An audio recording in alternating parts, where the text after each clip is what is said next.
Amalan pasca tahajud. Awas hati-hati ya. Materi ini bukan hanya penting untuk sesuai amalan Nabi, tapi nanti ada beberapa keistimewaan ketika Anda bisa amalkan itu. Yuk kita mulai bahasan pertama.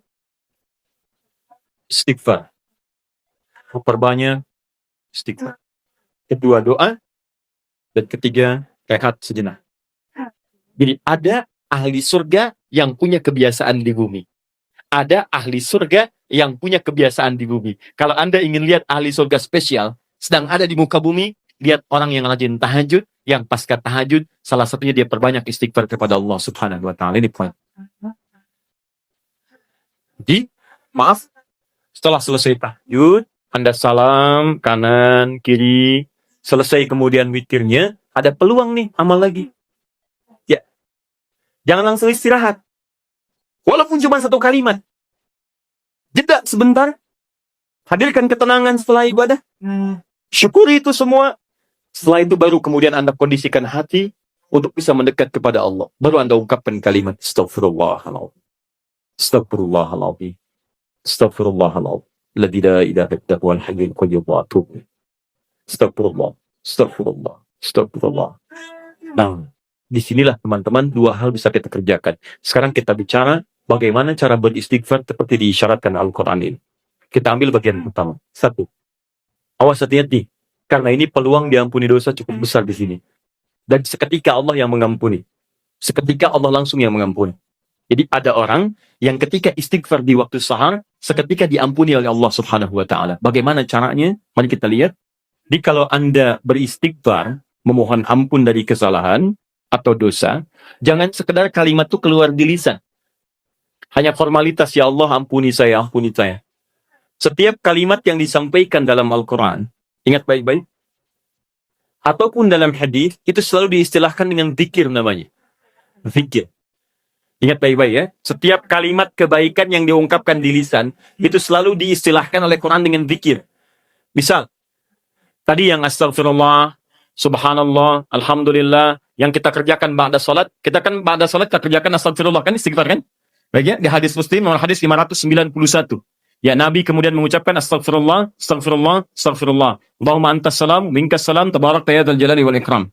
Di hadis Muslim nomor hadis 593 kemudian mengatakan la ilaha illallah wahdahu la syarika lah, lahul mulku wa lahul hamdu wa huwa ala kulli syai'in qadir. Baru setelah itu subhanallah, alhamdulillah, Allahu akbar. Zikir ini disebut zikir di Quran. Di Quran surah keempat ayat 103. Paling kanan sebelah atas, agak sedikit ke tengah. Lihat kalimatnya. Fa idza qadaitumus sholata fadhkurullaha. Kalau Anda tuntas mengerjakan sholat, segeralah berzikir kepada Allah Subhanahu wa Ta'ala. Nah, apa itu zikir? Zikir itu bukan sekedar kalimat yang diungkapkan. Tapi zikir secara bahasa saja sudah mengandung arti sesuatu yang teringat. Sesuatu yang dirasakan. Ingat dan dirasakan.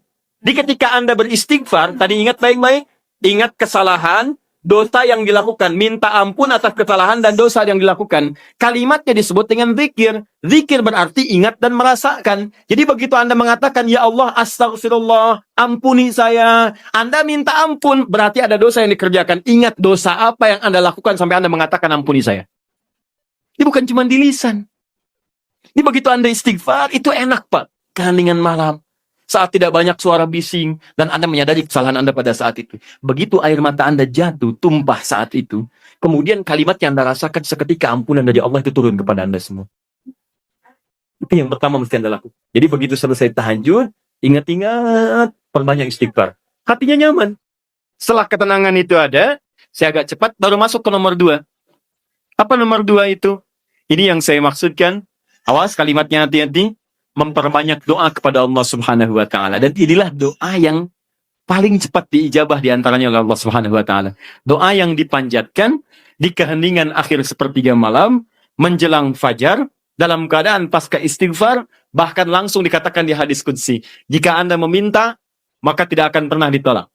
Siapa yang meminta, aku berikan. Siapa yang berdoa, aku kabulkan. Siapa yang istighfar, man istaghfara li ghafartu lah. Aku ampuni semua dosa-dosanya. Aku ampuni semua dosa-dosanya. Anda bayangkan. Setelah itu, dosa diampuni, tenang ada, tinggal Anda memohon kepada Allah. Siapa yang meminta, aku berikan. Siapa yang berdoa, aku kabulkan. Itu janji Allah di hadis qudsi. Dan hadis qudsi ini diriwayatkan langsung oleh 30 orang sahabat senior di tabaqah pertama, tingkat pertamanya. Dia yang menerima dari Nabi itu hampir semua sahabat yang senior, 30 orang. Anda minta tuh, di kesempatan. Mungkin inilah waktu yang doa-doa Anda yang dulu itu mungkin belum terkabul. Anda diminta berada di waktu itu. Kalau sudah diberikan waktunya, Anda tidak minta. Anda butuh waktu apa lagi? Ayo, yang katanya mohon kepada Allah minta keturunan terbaik, rizki terbaik, pasangan terbaik, ya perilaku yang baik. Waktu ini. Nah, apa doa di antara yang dimohonkan? Ini saya tunjukkan ada di Abu Daud, nomor hadis 1427. Kemudian di At-Tirmidzi, nomor hadis 3566. 3566. Imam At-Tirmidzi di antara yang mendawamkan malamnya tahajud. Bahkan berdoa. Terus istighfar. Sampai buta matanya. Ya, orang bertanya, Syekh lima hakadha, kenapa Anda masih seperti ini? Dia imam besar, ahli tahajud, ahli Quran, menulis juga Al-Jami' As-Sahih, ya dikenal dengan Sunan At-Tirmidzi, ahli hadis juga, tapi di akhir hidupnya banyak menangis sampai buta matanya. Ditanya kenapa sampai begini? Kata beliau, saya khawatir dan takut ketika diwafatkan dan menghadap kepada Allah, belum cukup bekal saya dipandang oleh Allah Subhanahu wa Ta'ala. Ada seorang imam sampai menangis mata buta. Ditanya kenapa? Takut saat pulang bekalnya belum cukup. Ya, coba lihat kita. Imam bukan, makmum kadang-kadang. Cita-cita masuk surga, surganya Firdaus bersama Nabi lagi. Berapa amalannya dibandingkan dengan orang-orang soleh terdahulu? Paham? Baik. Kemudian ada juga di An-Nasa'i. Kalau At-Tirmidzi nama aslinya bukan At-Tirmidzi, nama aslinya Muhammad. Muhammad tinggal di Tirmidz, dikenal dengan At-Tirmidzi. Beliau hafal 500.000 hadis. Ya, dan hafalnya lancar sekali, ringan mengucapkan, lunak menyebutkan. Sampai kata Syekhul Islam Ibnu Qayyim Al-Jauziyah mengatakan, kalau dulu ada Nabi Daud bisa melunakkan besi dengan tangannya, maka ini Abu Daud bisa melunakkan hadis dengan lisannya. Baik, tadi At-Tirmidzi sudah. An-Nasa'i, nomor hadis 1747. 1747. Kemudian Ibnu Majah, An-Nasa'i ini muridnya juga Imam Asy-Syafi'i, ya pernah belajar kepada Imam Asy-Syafi'i. Kemudian Ibnu Majah nomor hadis 1168. Semua hadis yang diriwayatkan oleh para imam ini sumbernya dari seorang sahabat, menantu Nabi sallallahu alaihi wasallam, yang juga sering dibangunkan oleh Nabi sallallahu alaihi wasallam untuk menunaikan salat malamnya, yaitu sahabat Ali bin Abi Thalib radhiyallahu taala anhu. Apa di antara doanya? Allahumma inni a'udzu biridhaka. Ya, Ali bin Abi Thalib mengajarkan doa dari Nabi sallallahu alaihi wasallam setelah kemudian tahajud, setelah beristighfar kepada Allah, lalu doa pertama yang disampaikan bukan doa permintaan lain-lain dulu, tahan dulu yang lainnya. Tapi yang didahulukan yang ini. Ya Allah, Allahumma inni a'udzubika biridhaka min sakhatik. Ya Allah, saya berlindung kepadamu dengan mengharap ridhamu. Jauhkan saya. Ya Allah, jauhkan saya dari segala apa yang engkau murkai. Di antara makna ridha, kalau sudah datang dari Allah, maka mengabulkan semua doa-doa yang dimohonkan. Ridha itu maknanya 3. Mengabulkan doa yang dimohonkan, mengampuni dosa yang pernah berlangsung dalam kehidupan, dan yang ketiga memberikan solusi dari semua persoalan yang Anda hadapi dalam kehidupan. Baik, teruskan. Wa bimu'afatika min 'uqubatik. Wa bimu'afatika, dan hamba berlindung kepadamu ya Rabb dengan segala penjagaan dan pemaafanmu. Mu'afah itu adalah sifat penjagaan dan pemberian maaf. Anda dijaga oleh security, terjaga, nyaman Anda. Anak dijaga orang tua, nikmat, nyaman. Tapi apakah selamanya bersama security? Tidak. Selamanya bersama orang tua, mungkin terpisah. Kalau Anda titipkan diri Anda kepada Allah, maka siapa yang bisa mengganggu Anda dalam kehidupan? Maka Anda bermohon kepada Allah, ya Allah, tolong jaga hamba ya Allah. Dan kalau salah, tolong maafkan hamba. Dan yang lebih hamba mohonkan, tolong jaga hamba dari uqubatik, dari hukuman-hukuman. Nah, hukuman dunia dan siksa akhirat itu disebut dengan uqubah. Maka Anda bermohon kepada Allah, ya Allah, kalau ada perilaku saya yang tidak baik, yang bisa menghadirkan percepatan hukuman di dunia, mohon lindungi saya. Lindungi saya. Karena Anda tidak tahu sedang mengerjakan apa yang mungkin Allah murka dengan Anda. Dan kalau ada jalan kembali saya, yang berpotensi menghadirkan hukuman abadi di akhirat, mohon lindungi saya, jaga saya dan maafkan kesalahan saya. Karena kalau cuma dijaga nggak ada pemaafan, masuk juga ke situ. Tapi ketika Anda dimaafkan dari kesalahan-kesalahan Anda, dijaga oleh Allah ketika saat itu, maka nikmat yang Anda peroleh pada saat itu. Paham ya? Nah, maka ini kalimat setelah itu Anda puji Allah. La ukhsi sana'an alai. Ya Allah, saya tak mampu menghitung kebaikan, kemuliaan, dan pujian darimu. Karena itu pujian yang disampaikan karena kebaikan berlimpah yang tak terukur, yang tidak terukur. Seakan-akan Anda katakan, ya Allah, Engkau sudah banyak berbuat baik kepada saya, ya Allah. Saya nggak bisa ngitung, ya Allah. Saya nggak bisa ngitung. Anta kama asnaita ala nafsik. Hitungannya sesuai dengan apa yang Kau hitung saja. Saya tak mampu menghitung. Tapi mohon ya Allah, di balik segala kebaikan yang tak terhitung itu, saya minta kepadamu ya Allah, tolong jaga saya ya Allah dari segala hukuman-Mu, dan tolong ridhoi saya dan jaga saya ya Allah dari segala hal-hal yang mengundang murka-Mu. Itu yang paling indah. Maka sejak saat itu, insya Allah Anda akan dijaga dalam kehidupan harian Anda. Setelah itu silahkan bebas mau minta apa. Masalah dunia, ya Allah besok saya mau ujian ya Allah, mohon mudahkan ya Rabb. Yang ketiga, ingat setelah tadi istighfar, kemudian berdoa.